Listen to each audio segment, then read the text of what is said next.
اعوذ باللہ من الشیطان الرجیم بسم اللہ الرحمن الرحیم۔ اللہ تبارک و تعالیٰ کے نام سے شروع جو بڑا مہربان اور نہایت رحم کرنے والا ہے۔ یہ سال 1946 کی ابتدا تھی۔ فلسطین کے عرب اردن کے علاقے میں کچھ چروائے اپنی بکریاں چرا رہے تھے۔ پاس میں کمران تہذیب کی علاقہ تھا جہاں کچھ غاریں تھیں۔ چرواہوں نے وقت گزارنے کے لیے آس پاس پتھر پھینکنے شروع کر دیے۔ ان میں سے ایک پتھر کھائی میں موجود ایک غار کے اندر گیا جہاں سے ایک تیز آواز آئی جسے غار کے اندر کچھ ٹوٹ گیا ہو۔ چروائے غار کے اندر گئے تو انہیں قدیم زمانے کے مٹی کے برتن ملے جن کے اندر ہزاروں سال پرانے اسکرپٹ اور تحریریں موجود تھیں جو چمڑے اور کاغذوں پر لکھی ہوئی تھیں۔ آس پاس کے علاقوں کو جب آرکیولوجسٹ نے تلاش کیا تو وہاں 900 قدیم تختیاں پائی گئیں جنہیں آج بک آف اینوک کہتے ہیں۔ یہ کتاب تاریخ انسانی کی عجیب و غریب اور بالکل الگ کہانی بیان کرتی ہے جس میں طوفان نوح تک کے انسانی تاریخ لکھی ہے جن میں خاص طرح کے مخلوقات کا ذکر ہے۔ یہ کتاب آخر کس نبی پر اتری اور اسے بائبل سے الگ کیوں کر دیا گیا؟ پیارے دوستو، ان تمام تر سوالات کے جوابات قرآن و حدیث کی روشنی میں آج کی اس ویڈیو میں ہم آپ کو بتائیں گے، لہٰذا آپ سے گزارش ہے کہ ہماری اس ویڈیو کو اینڈ تک ضرور دیکھیے گا۔ پیارے دوستو، انسانیت کی ابتدا سے ہی اللہ تبارک و تعالیٰ نے اس زمین پر انسانوں کی ہدایت کے لیے 1,24,000 پیغمبروں کو مبعوث فرمایا۔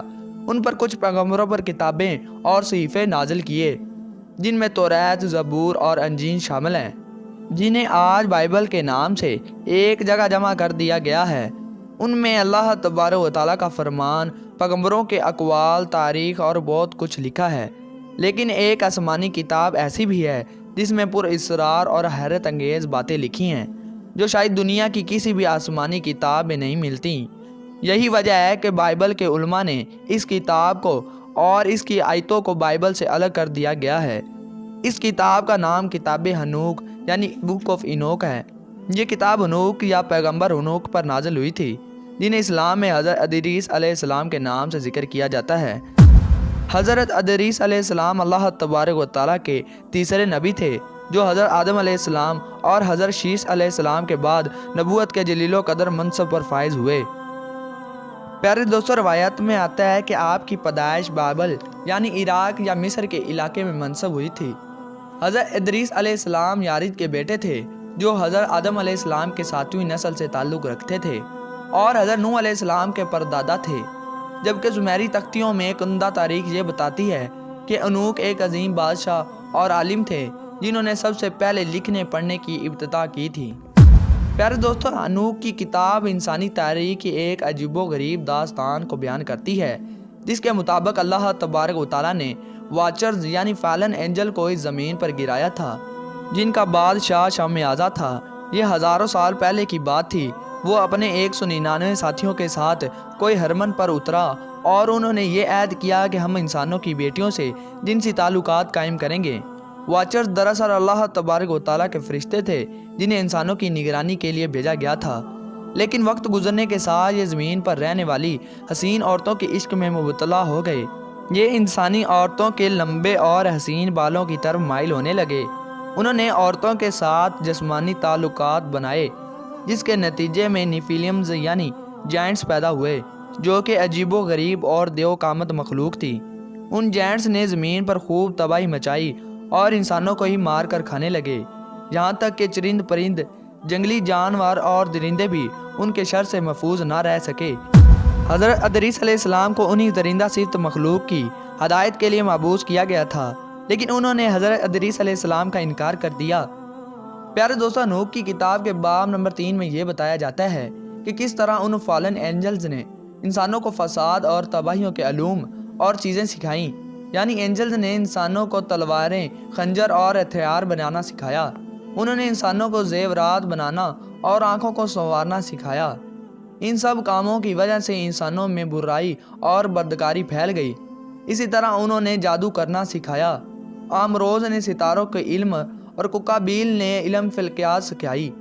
زمین میں ہونے والے اس فساد کو دیکھ کر اللہ تبارک و تعالیٰ غضبناک ہوئے اور اس نے 4 فرشتے یعنی مائیکل، یوریل، رافیل اور گیبریل کو زمین پر بھیجا، اور یہ فرشتے باقی فرشتوں اور نیفیلیمز کو سزا دیتے ہیں۔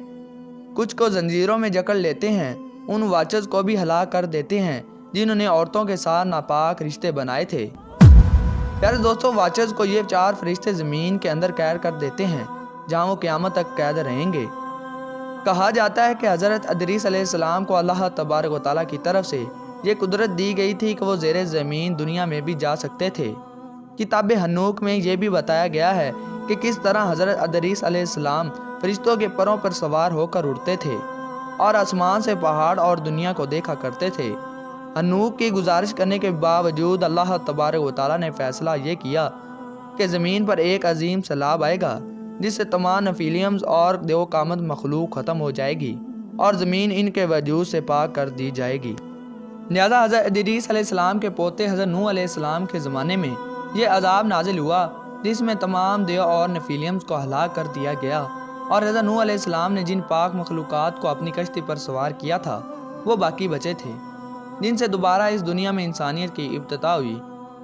پیارے دوستو، سوال یہ اٹھتا ہے کہ فالن اینجلز جو کہ اللہ تبارک و تعالیٰ کے فرشتے تھے وہ نافرمان کیسے ہو گئے، جبکہ اسلامی عقائد یہ کہتا ہے کہ فرشتے کبھی اللہ تبارک و تعالیٰ کی نافرمانی نہیں کرتے۔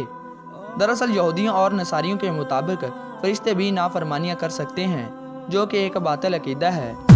لہذا گمان کیا جاتا ہے کہ فالن اینجلز کوئی فرشتے نہیں بلکہ جن تھے جنہیں نافرمانی کے سبب زمین پر گرا دیا گیا تھا اور جنہیں اہل کتاب نے فرشتہ بنا کر پیش کر دیا گیا، جبکہ دوسرا نظریہ ہے کہ وہ واچز کوئی آسمانی مخلوق تھی، جیسا کہ ہزاروں سال پرانے قدیم سمیری تختیوں میں بھی ان واچز کا ذکر ملتا ہے جنہیں سمیری اقوام انوناکی کا نام دیا کرتے تھے۔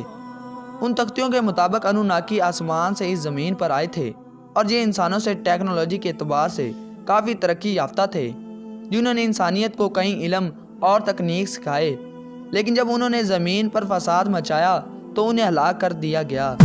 ممکن ہو وہ واچز یا انوناکی کسی دوسرے سیارے سے اس زمین پر آئے تھے اور جن کی طرف حضرت ادریس علیہ السلام کو مبعوث فرمایا گیا تھا، لیکن جب انہوں نے حضرت ادریس علیہ السلام کا انکار کیا تو انہیں زمین کے اندر قید کر دیا گیا اور ان کی ناپاک نسلوں اور ارادوں کا طوفان نوح کے ذریعے صفایا کر دیا گیا۔